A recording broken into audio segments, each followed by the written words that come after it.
Week 2, baby. All right, this is the part of the show where, if you've never joined us before, we invite you to draw along with us. It's sort of like a combination of Willy Wonka meets Bob Ross, where we draw really sometimes weird, fun stuff step by step. So even if you don't think you're an artist, you might be surprised if you take it step by step with us. So let's start out, first of all, with a couple of horizontal lines towards the top of our paper. And the top one is going to be shorter. The bottom one is going to be a little bit longer, like that. Okay, now we're going to connect those lines as such. Here we go. Trapezoid. Trapezoid. There we go. We got a little math geometry lesson here too. Okay, underneath this trapezoid, we're going to draw a circle with the top part is going to be hidden. So it'll look a little bit like this. Okay. All right. Now what we're going to do is we're going to draw a line from the edge of this circle, just kind of out like that. Got some good guesses here so far. Yep. All right. Now what we're going to do, it does look, Kelsey says it looks like a lamp. It does. All right, now where we started to draw that other line sticking out, we're going to go on the inside and we're going to draw a little fun loop-de-loop. This is like my favorite part here.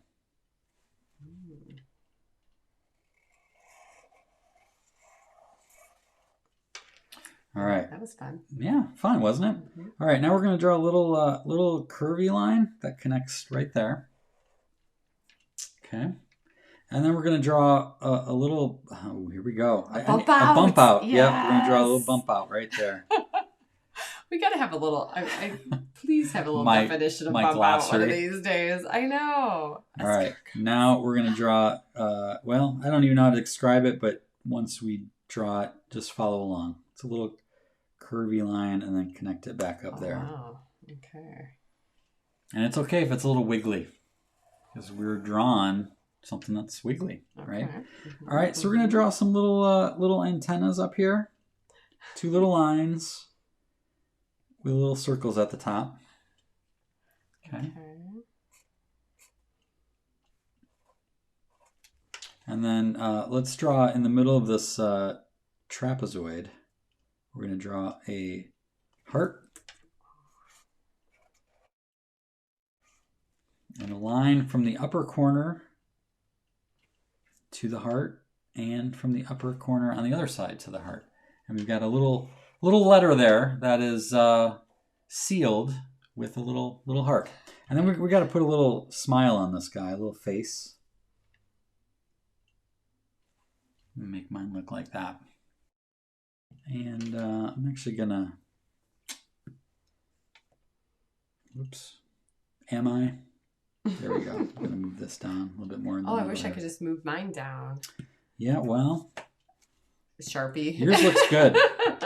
All right, now I'm going to color it in. Now this is where I expect to get some creativity involved here. Okay. And as always, we love to, let's see what color I want to do.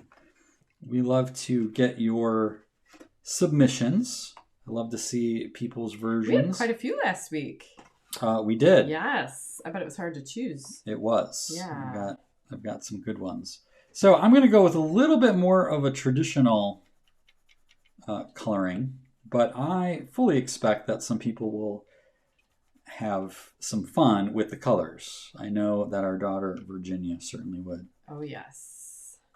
And good job guessing tonight. I feel like you guys got it really early tonight. So they're savvy, I tell you. They're good. I know. I love, too, some of the people that send in their things, their drawings, date them so I can tell that they have like a little journal, kind of like you have going on. I know. This is brand new, you guys. If you weren't here last week, I'm finally starting at show 81 to draw along. So let's see if I can kind of show you what I did last week. Oop, camera. My little snowman last week, and I'm working on my little snail there. I really don't like how the Sharpie goes through the paper, so that's a little problem for me, but I'll have to just let that go. There'll be a little fighting Looks like you're going to have moment. to. Yeah. Because I like the look of the Sharpies, so, you know. So let me give you a couple little extra fun artsy tips Yes. here to make it next level. Okay. So one thing we can do, we've got this envelope on top of the snail, and to give it a little bit of dimension is to put a little shadow under it. So what I'm going to do is I'm going to draw a kind of a curved shadow like this. And you can see there that it follows the curve of the snail itself and gives it a little that feel like it's curving over, or it's sitting on top of this curved thing. Another fun thing you can do, again, this is depending on what media you have. So sometimes I work, when I'm working right now with Procreate, I'm basically working dark to light. So I have dark colors, and then sometimes I can work light, or I can go dark. If you're using crayons or markers, sometimes you can only go light to dark. You can't usually do light over the top of it. So you might just have to switch things around, right? So you could obviously shade the shadow I just did, but in this case, I'm going to draw some, make this guy look a little slimy. Ooh. And you might wonder how I'm going to do that. I'm going to make it look slimy and textured at the same time. And what I'm going to do is I'm going to get this a little bit lighter so you can see. So I'm just going to draw little dots by the top. So it gives us a sense of light striking it, but a little bit of that slimy, wet snail vibe. Okay.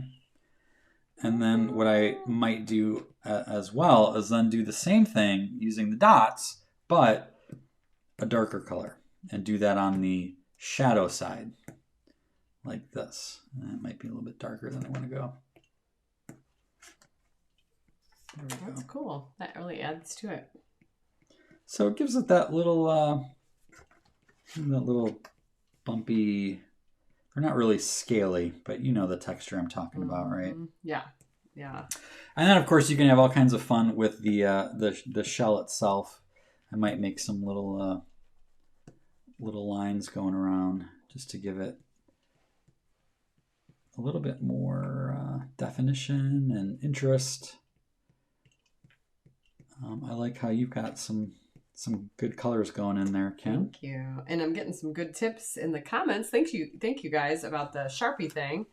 Paul said when I tried gel pens, which that is a great excuse to buy some gel pens, or a thinner Sharpie, which is good. So there's my little guy. People what you got there. Yeah, it's kind of fun. Good work. I like that. I do like using the crayons, I will say, because of the smell. The smell is, you can't beat the smell. So again, I want to see what you guys come up with. Of course, you can email that to kj@escapeadulthood.com, and I would love to see your creations this week. I'd love to see your mail snail, as I'm calling it, the mail snail. Mail snail, yeah. You like that? That's perfect. Yeah. All right, so last week, of course, we got a batch of them, and we had a few from a couple shows back. We had the fun, happy key lime pie. Oh my gosh. Kara did this one. I think she it. admitted in the email that she was supposed to be working when she drew this, but you know that's how it goes sometimes. Yeah. We're not judging.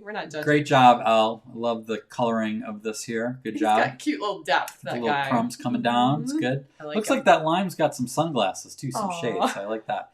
And then last week, what did we draw? We drew the Scram Winter Snowman, Tropical Snowman. And Helen weighed in last week. She got this great with the umbrella. I love the umbrella touch. It kind of reminds me of a drink umbrella. Yes. Yes, I love the straw hat. I love the palm trees. She took it next level. Penguin in the background. Sandcastle. I mean, she pretty good. Pretty stellar effort there. And then Jennifer Tackett had a really nice super tropical. cute. I love that little beret. It's pretty good. Peace, love, and happy trees from Jennifer. And got a bunch of other ones, so we'll keep sharing the ones we got. Thank you for submitting those. Please, if you drew with us tonight, send it in. Send it in to kj@escapeadulthood.com. Even if you're watching a rerun, you never know. Send it in. We might show a blast from the past. I always love to see what you guys draw. So great job, one and all.